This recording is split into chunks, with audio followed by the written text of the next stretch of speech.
Assalamualaikum warahmatullahi wabarakatuh. Kami dari kelompok 7. Di sini kami akan mempresentasikan hasil PPT kami tentang leadership demokratis dan transformasional. Yang pertama-tama saya akan memperkenalkan anggota kelompok saya dulu. Yang pertama ada saya sendiri, Ayu Azra Nazir.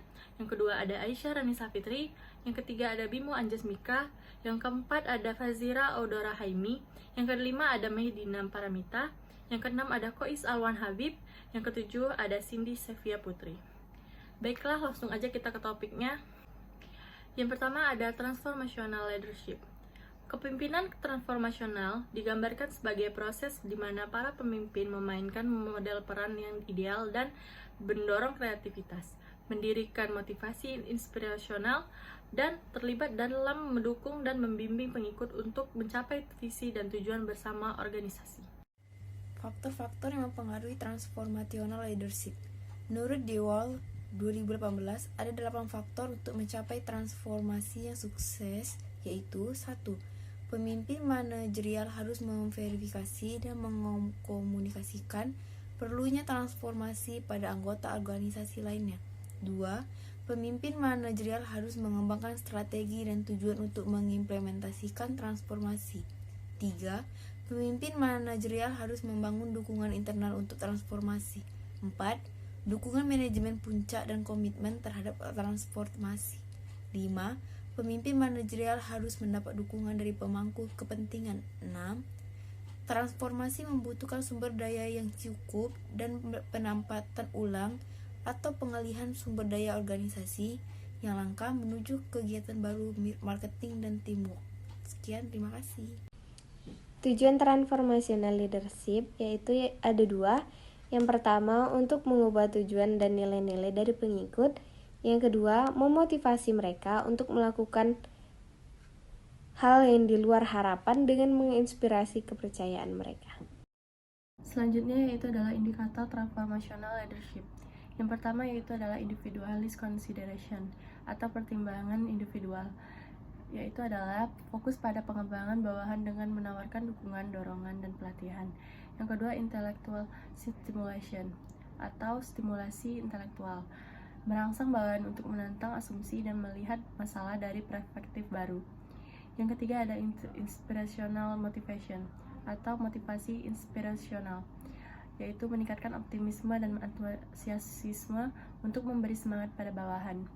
Yang terakhir ada idealis influence atau karisma, memberikan visi dan tujuan, menghasilkan rasa hormat dan kepercayaan. Selanjutnya ada demokratis leadership, artinya tidak ada satu pihak yang lebih mendominasi dari lainnya dalam proses pengambilan keputusan. Pemimpin yang menganut gaya ini membuka kesempatan sama besar bagi para anggota timnya untuk berpartisipasi lebih aktif untuk mengambil keputusan.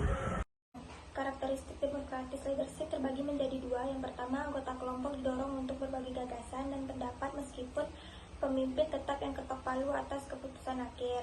Yang kedua, anggota kelompok merasa lebih terlibat dalam proses pengambilan keputusan sehingga mereka lebih cenderung peduli dengan hasil akhirnya. Saya akan melanjutkan slide ke-9, yaitu kelebihan demokratis leadership. Meningkatkan produktivitas kerja setiap anggota secara drastis, kontribusi yang lebih baik dari anggota kelompok, dan juga peningkatan moral kelompok. Style leadership ini mendorong kreativitas dan menghargai suara setiap anggota. Mereka cenderung mudah berkomitmen dan terinspirasi untuk berkontribusi karena mempunyai sense of belonging dalam kelompok yang lebih kuat. Selain itu, gaya kepemimpinan ini melibatkan penilaian umpan balik antara pemimpin dan bawahan. Pemimpin dapat menilai kinerja anggotanya, begitupun sebaliknya. Selanjutnya itu ada kekurangan demokratis leadership. Yang pertama itu jalannya diskusi untuk mengambil keputusan agar perubahan runyam jika setiap anggota kelompoknya tidak bisa berkomunikasi dengan baik.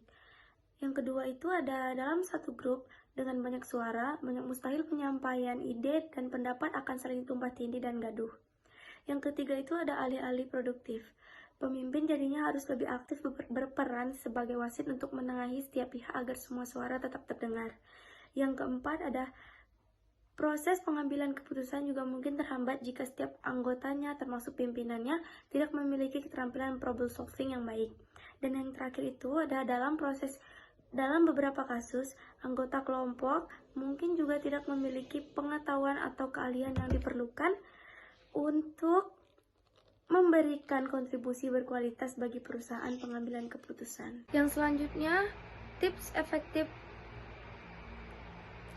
Yang selanjutnya, yaitu tips efektif menerapkan kepemimpinan demokratis. Yang pertama itu ada menjaga komunikasi tetap terbuka. Gaya kepemimpinan demokratis tumbuh subur ketika semua opsi dijabarkan langsung dan terang-terangan untuk dibahas semua orang. Yang kedua, fokuskan topik diskusi. Pastikan untuk mencatat komentar di luar topik dan usaha kembali membahas hal tersebut ketika waktunya tepat. Yang ketiga, siap untuk berkomitmen. Sebagai pemimpin, kamu harus memilih mana yang menurutmu paling benar dan logis untuk dilakukan, dan pilih dengan keyakinan. Yang keempat, hormati ide-ide. Penting bagi seorang pemimpin untuk menciptakan lingkungan diskusi yang sehat. Perlunya semua ide yang berharganya untuk dipertimbangkan dan dibahas, remeh apapun itu. Dan yang terakhir, jangan meminta maaf. Kamu sebaiknya berikan pengertian untuk para pihak yang idenya tidak lolos. Akan tetapi, pada akhirnya kamu memiliki alasan kuat untuk memilih solusi yang berbeda. Sekian presentasi dari kelompok kami. Apabila ada kesalahan, mohon dimaafkan. Assalamualaikum warahmatullahi wabarakatuh.